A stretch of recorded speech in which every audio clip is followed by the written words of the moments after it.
السلام علیکم ورحمۃ اللہ وبرکاتہ۔ پنجاب والے ساتھی ہیں، یہ دنیا دار العمل ہے، عمل کی جگہ ہے۔ اس میں ہماری ذمہ داری اللہ جل جلالہ کی بندگی کرنی ہے، اور اس کو مختلف طریقوں سے آسان کر کے یہاں بیان کیا جاتا ہے کہ بندگی کس طرح کرنی، اور یہ آسان شکل میں اس لیے بتایا جاتا ہے کہ رسول اللہ صلی اللہ علیہ وسلم کی حدیث مبارک ہے جو محدثین حضرات نے اپنے کتابوں میں ذکر کی ہے، اور امام بخاری رحمہ اللہ نے بھی کتاب الایمان میں ذکر کی ہے۔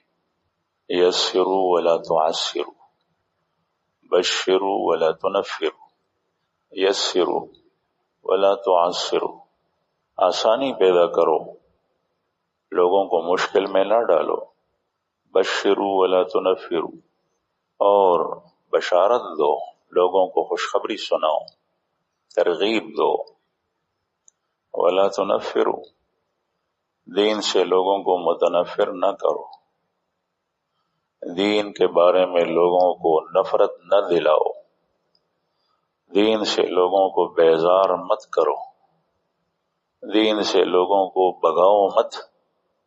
یہ تشدید اور تعسیر اور تنفیر ہے کہ کبھی ہم نماز پڑھتے ہیں، مجھے نماز کے فرائض یاد نہیں ہیں، تو مجھ سے کوئی سوال کرتا ہے کہ نماز میں کتنے فرض ہیں، مجھ کے 100 فرض ہیں۔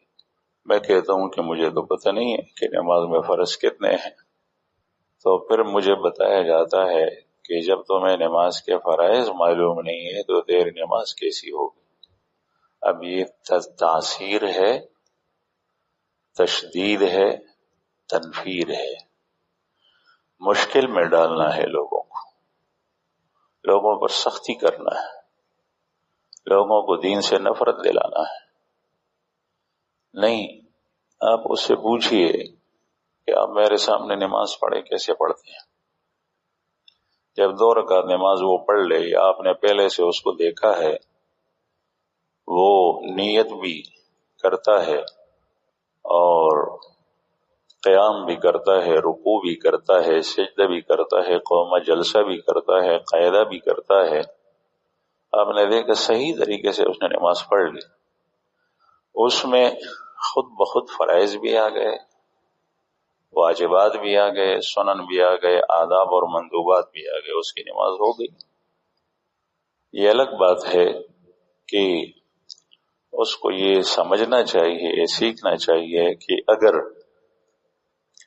مجھ سے نماز کے اندر قرات رہ گئی، قرآن پڑھنا رہ گیا تو میری نماز نہیں ہوئی، اور اگر سبحانک اللہم ثنا یا رکوع میں تسبیحات مجھ سے رہ گئی تو میری نماز ہو گئی۔ البتہ نماز ناقص ہوئی، سنتوں سے محرومی ہوئی، لیکن نماز ہو گئی، نہ سجدہ سہو ہے اور نہ نماز کا اعادہ ہے۔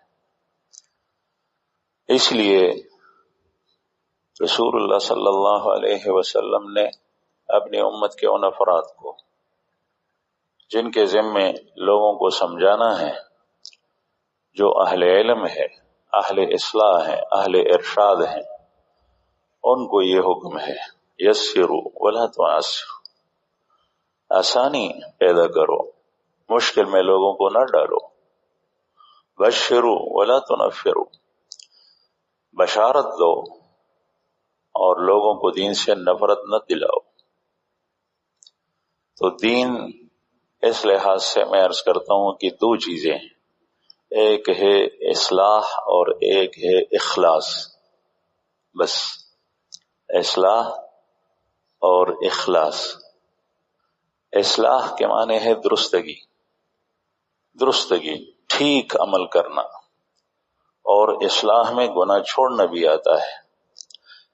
کھیتی باڑی کرنے والا کسان اور زمیندار اپنے فصل کی اصلاح کرتا ہے تو فصل کے مفید پودوں کو چھوڑتا ہے، اور جو گھاس پھوس اور وہ پودے ہیں خضرو جنگلی جس سے فصل نہیں ہوتی اور فصل کے پودے خراب ہو جاتے ہیں.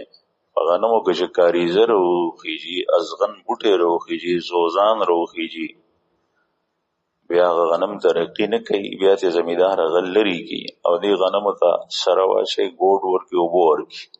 اصلاح میں دو چیزیں، ایک کام ٹھیک کرنا اور دوسری گناہوں سے بچنا، یہ اصلاح ہے. ایک ہی لفظ ہے جس کو درستگی کہتے ہیں، اور ظاہر کی بھی اصلاح اور باطن کی بھی اصلاح، باہر کی بھی اصلاح اور اندر کی بھی اصلاح. اور ایک ہے اخلاص، اور اخلاص کا مطلب یہ ہے کہ جو عمل آپ نے کرنا ہے نیکی کریں تو وہ اللہ کے لیے کریں، برائی چھوڑیں تو وہ اللہ کے لیے چھوڑیں. یہ اخلاص ہے. اگر نیکی کریں اللہ کے سوا کسی اور مقصد کے لیے، کسی اور ذات کے لیے، تو آپ کا عمل قبول نہیں ہوگا. اللہ کے یہ قاعدہ ہے. اور اگر آپ برائی چھوڑیں گے کسی اور وجہ سے، معاشرے اور سوسائٹی کی وجہ سے، کسی بڑی شخصیت کی وجہ سے، اللہ کے لیے نہیں، تو آپ کے عمل میں اخلاص نہیں ہوگا. اور اللہ جل شانہ آپ سے مطالبہ کرتا ہے ایسے عمل کا جو درست بھی ہو اور اس میں اخلاص بھی ہو. تو بندگی دو چیزوں کا نام ہے، اصلاح اور اخلاص. اصلاح اور اخلاص. اخلاص کا تعلق صرف اور صرف باطن سے ہے، اور اصلاح کا تعلق دونوں سے ہے، ظاہر سے بھی ہے اور باطن سے بھی ہے. اس سے آپ اندازہ لگائیں کہ باطن کی اصلاح کی کتنی ضرورت ہے. اسی کو تزکیہ کہتے ہیں، اسی کو راہ سلوک کہتے ہیں، اسی کو طریقت کہتے ہیں، اور ظاہر کے اصلاح کو شریعت کہتے ہیں. اور یہ طریقت شریعت میں داخل ہے، احادیث میں ہے، قرآن پاک میں ہے. البتہ ہر چیز کی کتابیں پھر علماء نے الگ الگ لکھی ہے. فقہ کی کتاب میں جزء مسائل ہوتے ہیں فروعی، احادیث کی کتابوں میں احادیث ہوتی ہیں، تفاسیر کی کتابوں میں تفسیری اقوال ہوتی ہیں. عقیدے کا تذکرہ عقیدے کی کتابوں میں، علم الکلام کی کتابوں میں ملتا ہے، اور سلوک اور تصوف اور تزکیے کی باتیں وہ سلوک کی کتابوں میں، تصوف کی کتابوں میں ہوتی. البتہ یہ باقی چیزیں تو کتاب پڑھنے سے، استاذ کے سمجھانے سے آتی ہے، لیکن تزکیے اور تصوف کا طریقہ یہ استاذ سے سننے اور سمجھانے سے نہیں آتا، بلکہ کسی شیخ کے پاس پڑھنے سے آتا ہے کہ وہ اس کے پیروں میں پڑ جائیں. اسی وجہ سے باطن کی اصلاح بہت ضروری، کہ اخلاص نیت کا تعلق صرف باطن سے ہے اخلاص کا، اور اصلاح کا تعلق ظاہر سے بھی ہے اور باطن سے بھی.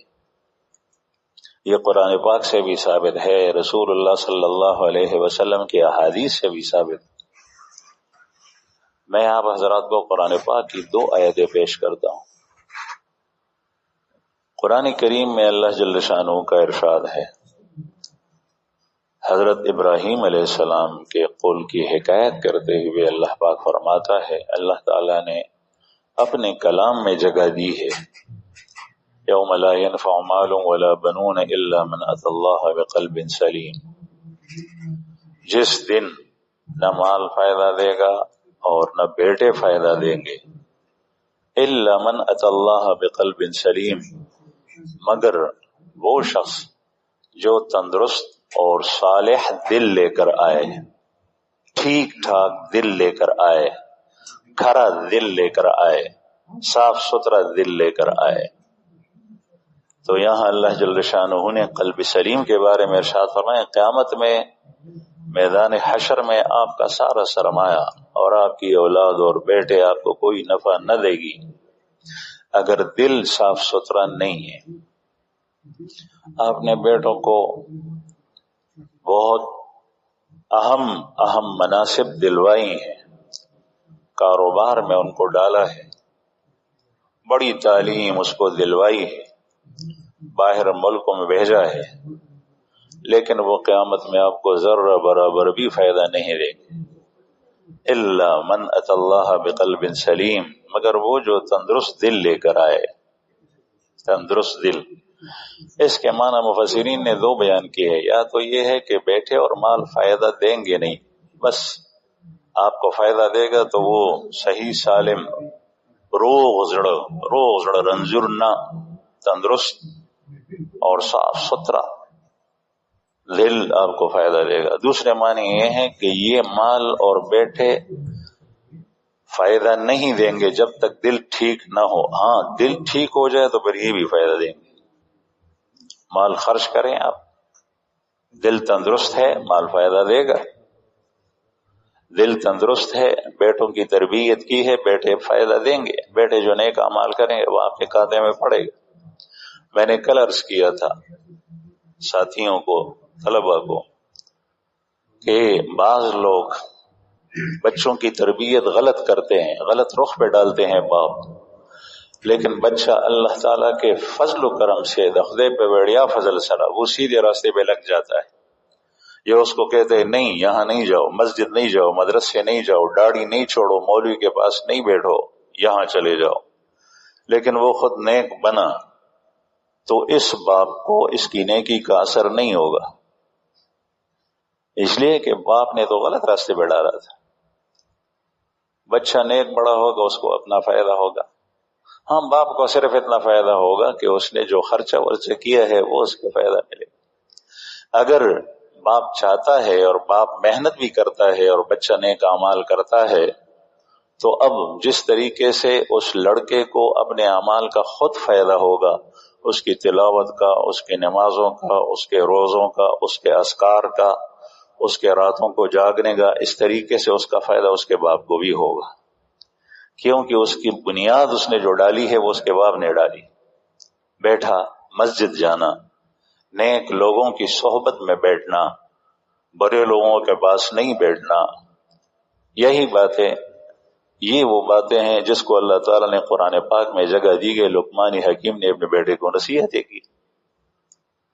تو میں عرض کر رہا تھا کہ باطن کی اصلاح وہ قرآن پاک میں ہے، یوم لا ينفع مال ولا بنون الا من اتى اللہ بقلب سلیم۔ بعض لوگ جیسے ہی سنتے ہیں وہ کہتے ہیں کہ یہ تصوف کہاں سے آ گیا۔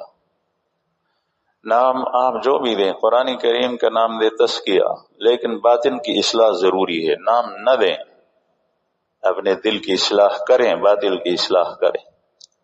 دوسری جگہ اللہ جل شانہ نے ارشاد فرمایا وَإِنَّ مِن شِيعَتِهِ لِإِبْرَاهِيمَ إِذْ جَاءَ رَبَّهُ بِقَلْبٍ سَلِيمٍ۔ حضرت نوح علیہ السلام کی جماعت میں، حضرت نوح علیہ السلام کی جماعت میں، حضرت نوح علیہ السلام کی گروہ میں، حضرت نوح علیہ السلام کے جتے میں ابراہیم بھی ہے، یعنی ان کا ایک بھائی ابراہیم ہے، انبیاء کی فہرست ہے، انبیاء کی ایک لڑی ہے، ابراہیم بھی ہے۔ اذ جاء ربہ بقلب سلیم، جبکہ وہ اپنے رب کے پروردگار کے پاس تندرست دل لے کر آیا۔ ابراہیم علیہ السلام اپنے پروردگار کے پاس صاف ستھرا ٹھیک ٹھاک دل لے کر آیا، ٹھیک ٹھاک دل۔ یہ بھی دل کی اصلاح۔ حضرت ابراہیم علیہ السلام کے دل میں کیا چیز تھی؟ حضرت ابراہیم علیہ السلام کے دل میں توحید کوٹ کوٹ کر بھرا ہوا تھا، شرک سے نفرت اور بیزاری تھی۔ حضرت ابراہیم علیہ السلام کے دل میں اللہ تعالیٰ سے محبت تھی، حضرت ابراہیم علیہ السلام کے دل میں ایمانی صفات تھی۔ یہ باطن ہے۔ اور ظاہر کی اصلاح ہو، ظاہر کی اصلاح ہو، پورا دین جتنا بھی فقہ کی کتابوں میں ذکر ہے، احادیث اور قرآن پاک سے فقہائے کرام نے مسائل مستنبط کیے ہیں، وہ سارے کے سارے آپ کے ظاہر سے متعلق ہیں۔ آپ کی عبادات ہے ظاہری، نماز ہے، روزہ ہے، زکوٰۃ ہے، حج ہے، کس طریقے سے کرنی ہے، رسول اللہ صلی اللہ علیہ وسلم کا طریقہ اس میں کیا تھا، یہ ویسے ہی خود بخود اپنی طرف سے نہیں کرنی، جس طرح اللہ کے رسول نے کی ہے اس طریقے سے کرنی ہے۔ اپنی طرف سے کرنے سے اور اللہ کو راضی اور خوش کرنے کو بدعت کہتے ہیں۔ رسول اللہ صلی اللہ علیہ وسلم کے طریقے پر کرنے سے اور اللہ کو راضی کرنے کو سنت کہتے ہیں۔ تو یہ اصلاح ظاہر کی بھی ہے اور باطن کی بھی ہے، اور باطن میں اخلاص بھی ہے۔ تو باطن کے اندر دو چیزیں جمع ہو گئی، اصلاح اور اخلاص، اور پھر اس اخلاص کا تعلق ظاہر کے ساتھ لگا ہوا ہے، یعنی ظاہر بھی انسان کا اسی اخلاص کا محتاج۔ اگر نماز ہو جو ظاہر ہے لیکن اس میں اخلاص نہ ہو تو نماز نہیں ہوتی، اگر روزہ ہو ظاہر ہے عبادت ہے اس میں اخلاص نہیں ہے تو روزہ نہیں، زکوٰۃ ہو لیکن اس میں للہیت اور اخلاص نہ ہو بلکہ ریا اور نمود ہو تو اس کے اللہ کے ہاں قبولیت نہیں۔ باطن اتنا مقدم ہے، ایمان باطن ہے انسان کا، ایمان انسان کا باطن ہے، اور اسلام ظاہری احکام اس کا ظاہر ہے۔ غیرت، حیا اور امانت، صبر، شکر، یہ انسان کا باطن ہے، اور جتنے اعمال ہیں اس کے ظاہر ہیں۔ حضرت سلمان فارسی رضی اللہ عنہ کی روایت ہے، حضرت سلمان فارسی رضی اللہ عنہ کی روایت ہے، جو شاید آپ میں سے جن بعض حضرات نے دیکھی ہوگی، سنی ہوگی، اکثر نے نہیں سنی ہوگی۔ اور فرماتے ہیں کہ ان لکل امرئ جوانیا وبرانیا فمن يصلح جوانيه يصلح الله برانيه ومن يفسد جوانيه يفسد الله برانيه۔ ہر شخص، ہر ایک کا ایک باطن ہے اور ایک اس کا ظاہر ہے۔ جوانین باطن ہے ایک اس کا، اور دوسرا اس کا ظاہر ہے برانین۔ جس نے اپنے جوانین یعنی باطن کی اصلاح کی، اللہ تعالیٰ اس کی ظاہر کی بھی اصلاح کرے گا، اور جس نے اپنے باطن کو برباد کیا، تباہ کیا، اللہ تعالیٰ اس کے ظاہر کو بھی خراب کرے گا۔ جس نے اپنے باطن کی اصلاح کی، اللہ تعالیٰ اس کے ظاہر کی بھی اصلاح کرے گا۔ ظاہر میں 2 رکعت نماز ہو، لیکن اس شخص نے محنت سے اپنے باطن کو ٹھیک کیا ہے، اللہ جل شانہ اس کا ظاہر بھی ٹھیک کرے گا۔ یہ نماز اللہ تعالیٰ اس کی بہت سارے اعمال کے بدلے قبول کرے گا، یعنی اس پر بہت زیادہ اجر دے گا۔ یہی چیز رسول اللہ صلی اللہ علیہ وسلم نے اپنے حدیث مبارک میں بتائی کہ میرے صحابہ کرام ایک مد صدقہ دینے پر جو اجر پاتے ہیں، بعد میں آنے والے لوگ پہاڑ کے برابر صدقہ دیں تو اس اجر تک نہیں پہنچ پاتے۔ اس کی وجہ کیا ہے؟ صحابہ کرام نے رسول اللہ صلی اللہ علیہ وسلم کے مبارک دل کے سامنے اپنے دل اور سینے کو رکھ کر جو ان سے اپنے دل کی اصلاح کی تھی اور اپنے باطن کو درست کیا تھا، وہ عمل اس سے پیدا ہوتا تھا، اور ہمارا عمل ہمارے باطن سے پیدا ہوتا ہے، اور ہمارا باطن صحابہ کرام کے باطن جیسا نہیں۔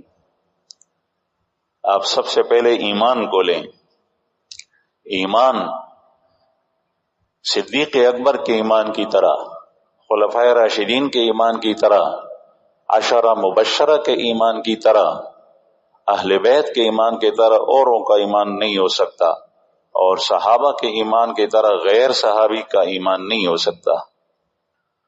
ان کے باطن کی طرح ان کے اندر جو اطاعت کا مادہ تھا، رسول اللہ صلی اللہ علیہ وسلم سے محبت تھی، اللہ تعالی سے محبت تھی، ان کے اندر جو دین پر استقامت اور جماؤ تھا جس کا تعلق باطن سے ہے، ان کے اندر جو صبر تھا، ان کے اندر جو شکر تھا، وہ غیر صحابی میں کہاں ہے؟ صحابہ کو صرف صحابیت کا شرف حاصل نہیں تھا، وہ عمل میں، اخلاص میں اور اصلاح میں، اخلاص اور اصلاح ایمان میں سب سے پیش تھے۔ ان کو یہ چیزیں بدرجہ اتم حاصل تھی، اور پھر رسول اللہ صلی اللہ علیہ وسلم کا باطن، آپ صلی اللہ علیہ وسلم کا ایمان جس سے لوگ روشنی لیں، وہ آگ کتنی بڑی ہوگی، وہ روشنی کتنی بڑی ہوگی، وہ پہلے سے جل رہی ہوگی۔ صحابہ کرام نے اپنے ایمانی دیے جلائیں اور اس ایمان کی روشنی میں دنیا میں جی کر پھریں، اور اسی ایمان کو لے کر پل صراط پر گزریں گے۔ اللہ تعالی ہمارے حال پر بھی رحم فرمائیں۔